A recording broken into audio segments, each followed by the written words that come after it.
Hey there, class. In this video, we're going to start into the next section that deals with three-dimensional figures, and we're going to start learning about volume. And in this video, we're going to look at the volume of prisms, how to find the volume of a prism.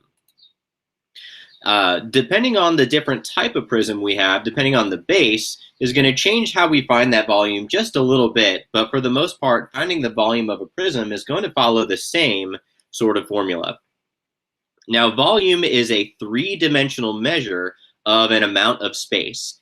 And volume is always measured in cubic units because it's a three-dimensional measure. So feet cubed, centimeters cubed, whatever the units are cubed, that's how volume is measured. Because volume always deals with three dimensions: a length, a width, and a height. To find the volume of any prism, we can stick with this same basic formula that the volume of a prism is equal to the area of the base times the height.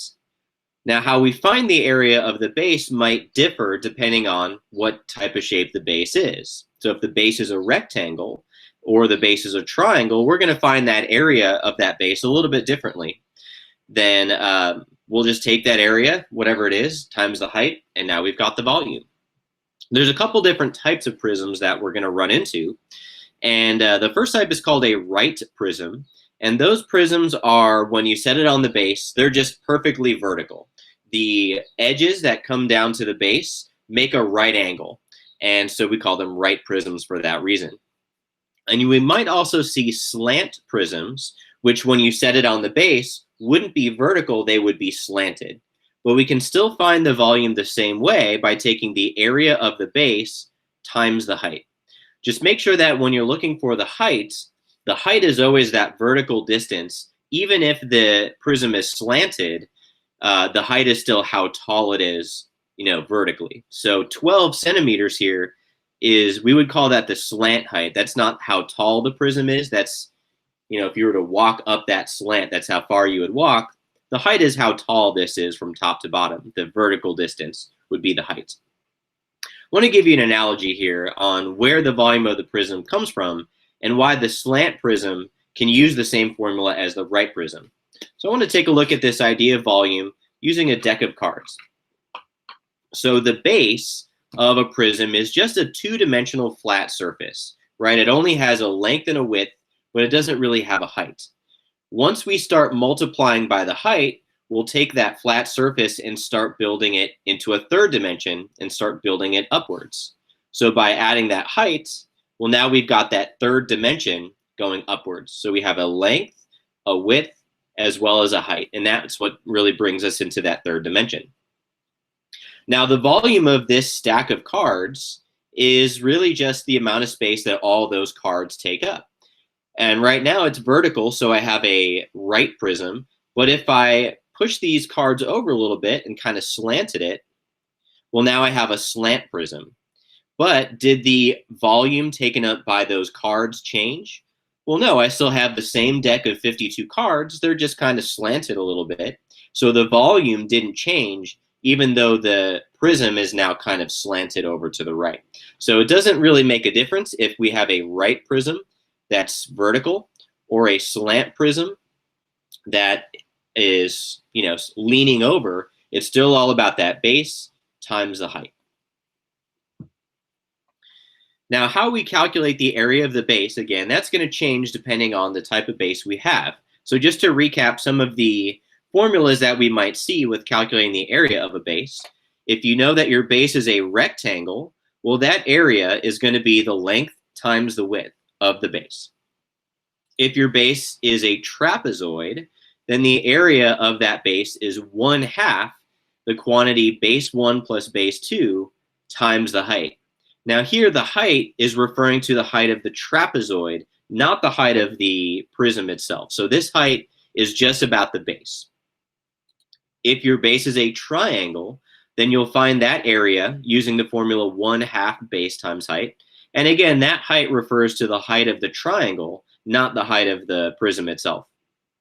And finally, if your base is a regular polygon, then we're going to need to use the formula we learned in the previous couple of videos, that the area of a regular polygon is 1/2 the apothem times the side length times the number of sides. So when you're looking for the volume of your prism, first thing to think about is what type of base do I have? Because the area you calculate will be based on the type of shape that you have. All right, so here's an example. We're going to look at 3 examples in this video. I want to find the volume of this prism. Well, remember that the volume of this prism is the area of the base times the height. The area of the base is 2-dimensional. The height is 1-dimensional. So when we multiply a 2D measure by a 1D measure, we get a 3D measure, like volume. All right, well, what do we got here? The base of this prism is a rectangle. So we're going to find that area by taking the length times the width of that rectangle. Well, it looks like we've got a length of 6 and a width of 4 inches. So the area of the base is 6 inches times 4 inches, which will give us 24 inches squared. So we need to take that area of the base, 24 inches squared, and multiply by the height, which is in this case 7 inches. So the volume is the area of the base, 24, times the height, 7, and that's equal to 168 inches cubed. So there we have the volume of this prism. The area of the base, 24, times the height, 7. In this next example, we have a triangular prism.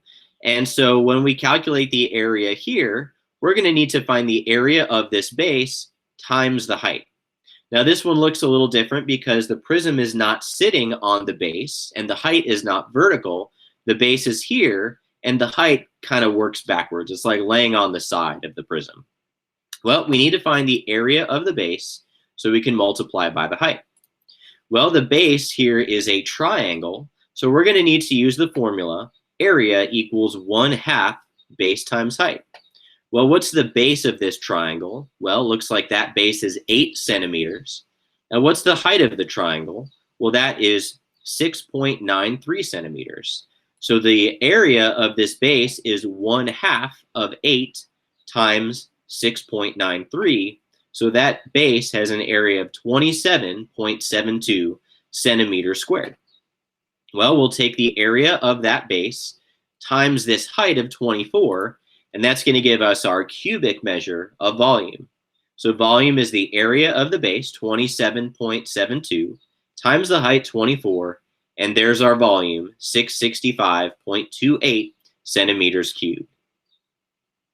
Let's take a look at one last example. In this example, we're going to assume here the base is a regular hexagon.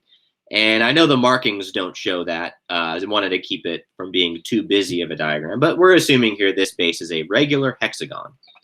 So since we have a regular polygon, the area of the base is 1/2 the apothem times the side length times the number of sides. Well, our base here is going to be the same as this base on the bottom. So the apothem, the distance from the center to the side at a right angle, is 13.86. The side length is 16, and we have 6 sides that are all 16. So the area of the base is 1/2 the apothem, 13.86, times the side length, 16, times the number of sides, 6. So we have 665.28 square units of area on this base.